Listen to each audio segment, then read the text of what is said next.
Hey, friends. It's Nicole with 1212 Ministries. It is National Infertility Awareness Week. And hey, we are just here to have an honest conversation about mental health and infertility. I am joined by the most precious woman, and just her heart is so good. She has so much wisdom, and we also just met. So, Dr. Jasmine, thank you for being here. And also, you guys, this is part two because we literally just had a conversation on Instagram Live, got all the way to the end, and something happened to our sound. So we're jumping on on this platform to re-record and just kind of share again. But this is an important conversation. And so I don't know if that's the enemy or something not wanting us to share Mhm. about how we can overcome, get connected, be in community, all the things. Yes, Clearly, he yes. didn't want us He did not sharing like that. he didn't like us sharing about freedom, right? And Mhm. yes, we want to be well. And so we're having a conversation about being well. Yeah. And so, Dr. Jasmine, thank you for part two. Yes, yes, thank you for having me, and I completely Yes. understand life happens. So, yes, I'm very excited that we get to do this and make sure that this special message gets out there. Yes, because it is such a special message. Okay, I'm pulling out my stats Yeah. again, right? So you guys found out really today, just kind of doing some research on our conversation, that women walking through infertility and loss are 4 times more likely to experience anxiety and depression. And, I wasn't totally shocked about that one, only because that is for sure part of my story when I was in my infertility journey. Just remembered Mhm. being so alone and just anxious all of the time and anxious on, when is it going to happen? When is it happening? Why is this not happening on my time? And also just being depressed, just feeling this overcoming sadness, right? That's how I felt. Just Mhm. overcoming sadness of things are not working out. Um, According to what just Mhm. they weren't working out, and I didn't know how to celebrate the friends, go to the baby showers, cheer on the other Mhm. people because I was Yes. in, this state. And so, another statistic, which I was really surprised about this gap right here of the percentages, it says 25 to 60%, of infertile, right, symptoms really kinda come on by experience social isolation. So we're by ourselves, like we're saying, hey, I'm in this state, I'm walking through infertility or loss, and I'm I'm not doing okay. And so I'm just gonna hang out by myself and I'm not gonna seek help. And then two, when you're walking this journey, you're feeling like less of a sense of purpose and meaning. And we, we totally know this, especially just for, that you guys, the podcast that we have about purpose beyond motherhood, knowing that, hey, we all have purpose. But as we're walking through these hard things, it's hard to see right through Mhm. all of those emotions that kind of come up, that anxiety, depression, shame, guilt, all of the things. And so, Dr. Jasmine, talk to us, help Yes. us. Yes. Yes. I love that you included those stats.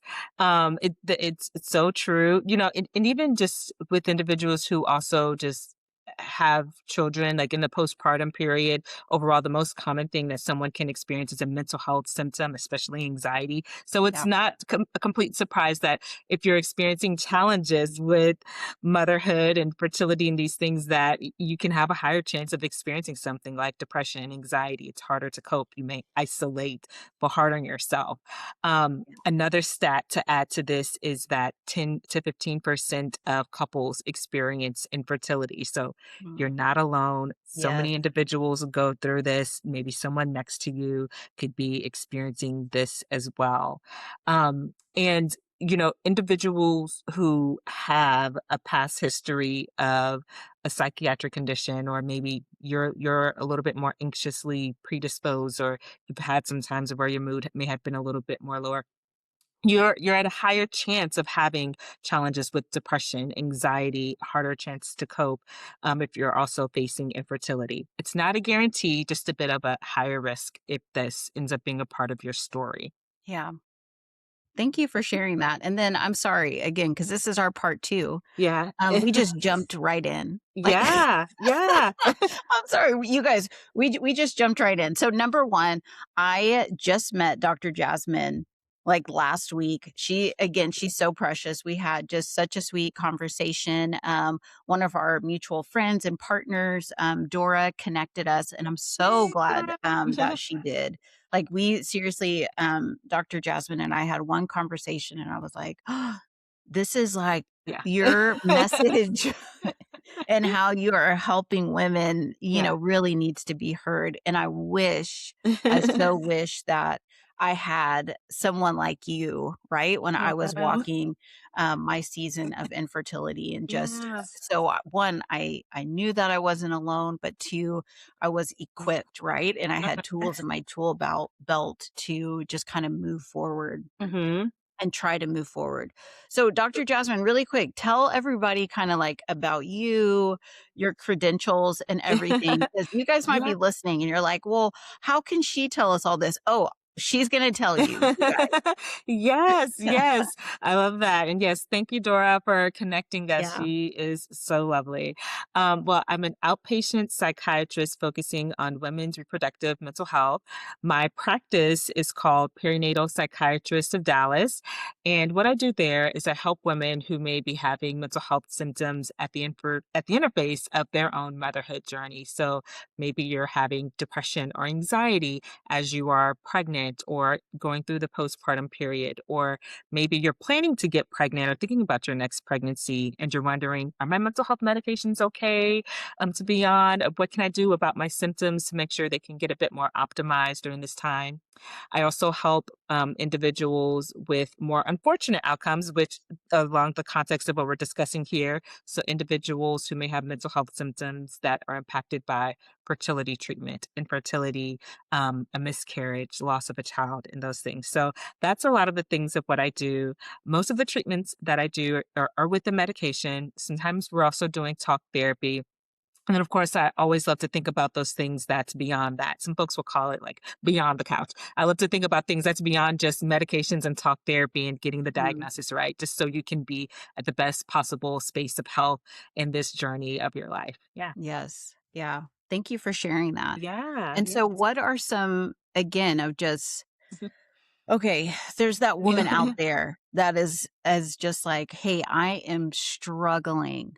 What are Yeah. some of those kind of first steps that maybe that she can take? Yeah, yeah. So, a lot of times as we're going through this, I love our OBGYNs. I love our reproductive endocrinology doctors. They're just fabulous and wonderful at what they do. And they're experts in those things and have just such a great tender, role. But their role is to try to get you like to pregnancy, through pregnancy, get you healthy and stable in those capacities. And a lot of Mhm. times they'll be honest that the capacity and the skills of what they have is not well matched to being able to always catch the other things around mental health. Not that they don't care, but that's just not their expertise. So Yeah. being able to be intentional to connect with someone like myself, looking for those flyers if you can, asking for a referral from someone like them, because a lot of times you may be in those appointments, they tell you these bad news, you may be at the start of your infertility journey, or you may have just completed, several rounds of IVF, and they may not always catch. Some of them may, but they may not always catch and be able to give you that tenderness to get you through the emotions that can come up and the challenges that can come up with that. And sometimes if we don't get a space to talk about it, a lot of those symptoms will build up and kind of get stuffed down, can make us go kind of emotionally numb. Maybe it can make us withdrawn. It can make us like beat ourselves up internally and in our minds. It can make us feel guilty, make us want to feel like we can't enjoy life. And so that's where it's helpful to be able to reach out for help, either with someone like myself or someone in that kind of mental health capacity. Um, we talked about like on our original take, like about how sometimes folks in our community may talk about like, well, it's because you didn't pray enough, or Yeah. you didn't fast enough, or you didn't do this thing, or like have Yeah. enough faith. And I don't believe that God would bring you to that or kind of use those things in that way. His word and his work does not have to be in conflict with science or with medicine. He got me through medical school. He gets a lot of your doctors through those Yes. spaces. Like, it's a part of a lot of folks' work. Um, so I don't think it has to be in conflict with one another. It's certainly not in conflict in what you're doing. And it's not helpful to beat yourself up and to start to have guilt about something else you've done before. I don't think that's something that he's called for you. Um, and in the Bible, like we were talking about before, there's so many instances of like scriptures around healing and healers in there that he's used.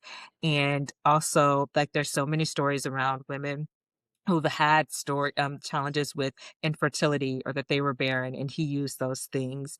Um, and I even know myself too. It's like kind of turning to that, like, okay, the scripture and the word is there, but now I have to wait, or it doesn't give me like this answer, it doesn't give me this outcome right now, but it is still there to give us that guidance and that reassurance for what he has for us. Yes. Thank you for that reminder. Yeah, yeah. It's not either or, right? It's not Yeah. your relationship with the Lord or Mhm. science, you know? And so thank you for reminding us about that. Yeah, yeah, absolutely. Yeah. So we know that we can go out, look for support, right? And so what are your thoughts about a support group? Do you think that those are helpful or Oh, I love them. yeah. I absolutely love support groups. It's something about talking with others who have your same lived experience or going through your same lived experience that just unlocks something else that the medical professionals, the clinicians, your PCP, like, or your family member, like, that they can't necessarily offer. So I love support groups. I also think that they do a really good job at helping you to like put words to the emotions that you're Mm, feeling or the thoughts that you hadn't quite put together, even something that you yes. hadn't even thought about before. Like, I didn't even know that that was something I was feeling, or Yep. like, I love how you said, like, it just gives so much reassurance and almost like allows some individuals to kind of unlock this other level of emotions or healing that's needed for them. And I think you also too, you can bring that in for someone else as well. We're talking about 1212 Ministries and about how your work is Yep. very intentional on doing that. Another one that I would often talk with folks about is Postpartum Support International. They have a group around infertility, and I hear positive things around that. So Mhm. these groups exist and they're out Yeah. there. They can all work together. And yeah, I think just support groups, being able to connect with others and sharing your story is very, very helpful. Awesome. I have a random question. I mean, because what about journaling? Journaling. Ooh, yeah. Okay. Yeah, journaling is great. I think even too, like, just on a general level for folks to do routine talk therapy, I think it helps to kind of jumpstart the work because, like, it helps to get through like a lot of the rambling thoughts or a lot of the fluff that goes on, or allows a person to organize their thoughts and get all the emotions out, especially to get these things out in a non-judgmental way. Like, get out all the things that you thought Yeah. I shouldn't think, I shouldn't say. Why am I feeling like this? Why am I jealous of this friend? Why am I struggling to come out to this baby shower? Why do I see this post and that makes me like, get it all out. Don't judge it. Just let yourself feel those things so you can get to the next level of like that part of grief or whatever other emotions that needs to be addressed. So I love journaling. Yeah.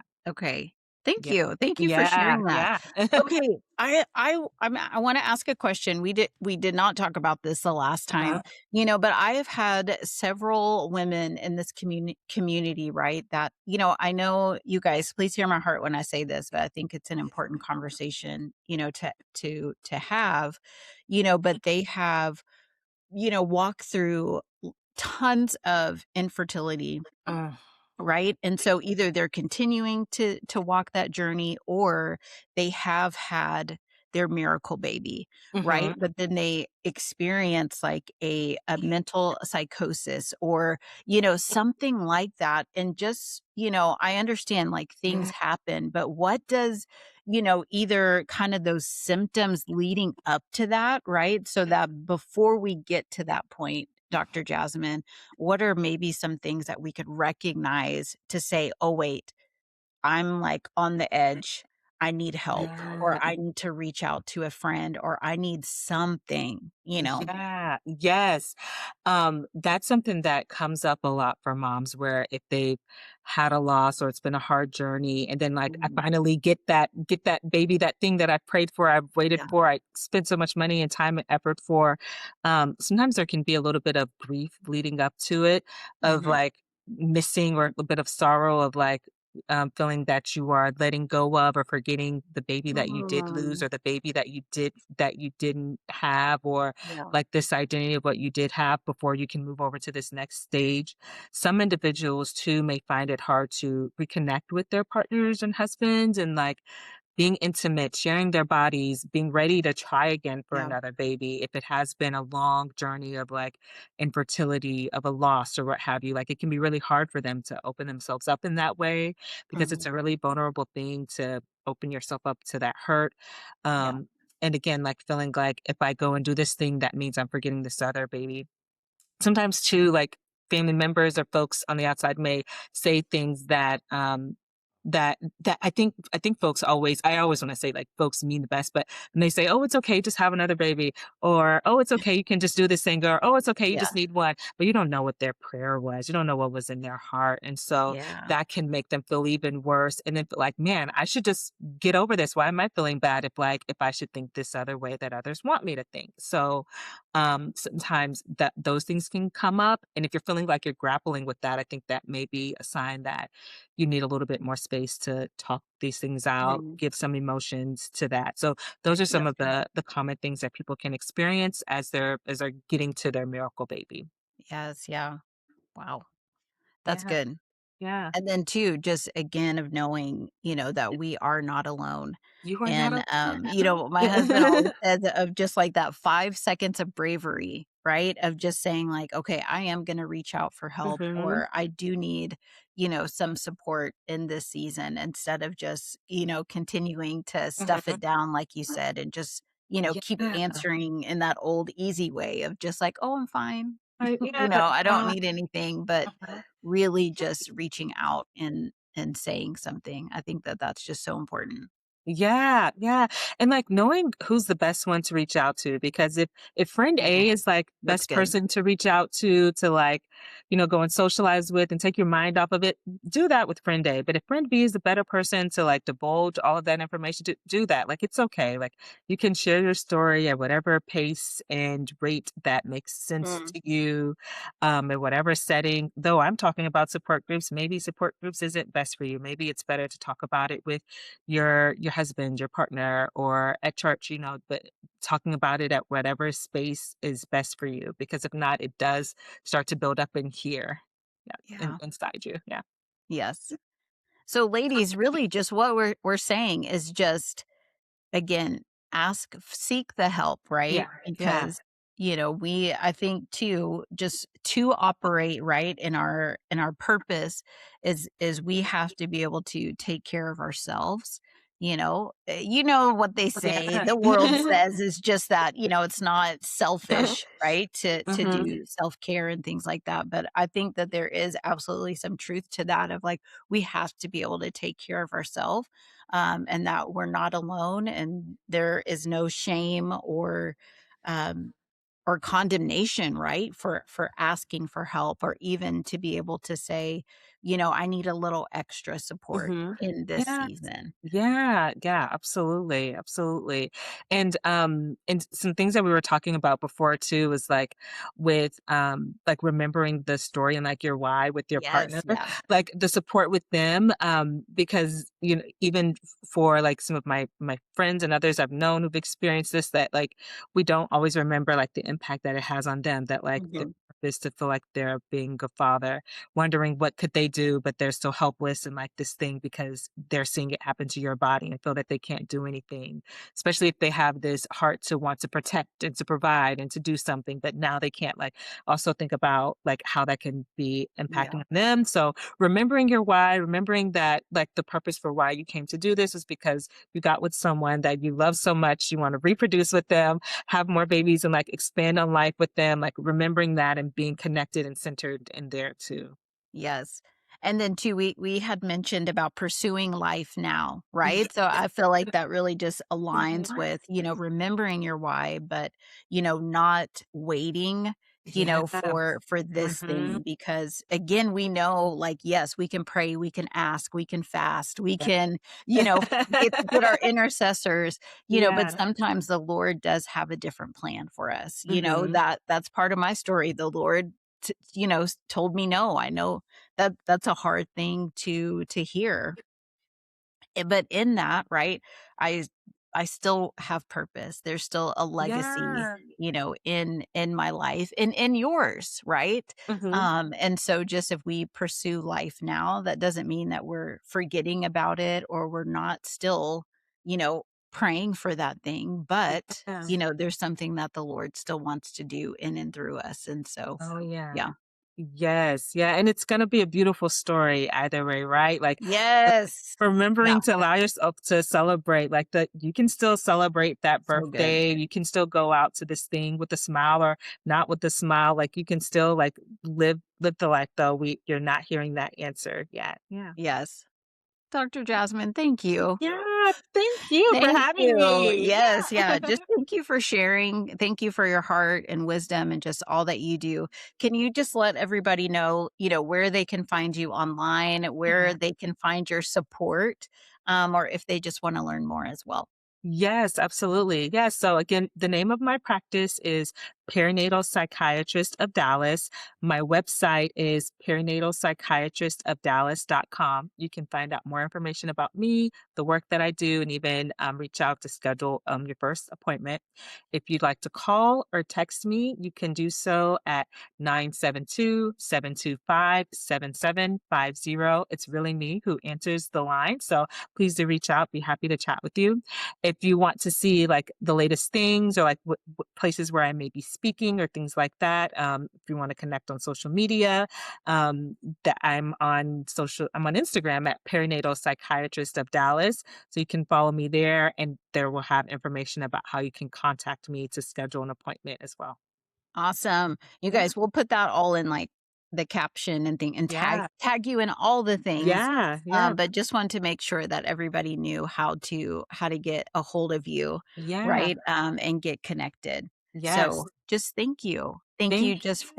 for your time and just Yeah. all that you do, and you guys, you're not alone. You're not. You are not alone, and don't walk this journey alone. 5 seconds of bravery. Yeah. Ask for help, link arms with someone, Yeah. um, and yeah, the Lord has the most perfect plan, Mhm. for you and for your life, and Oh, so yeah. you can pursue life now. Yes. Yeah. Dr. Jasmine, thank you, appreciate you. Thank you. Thank you for having me.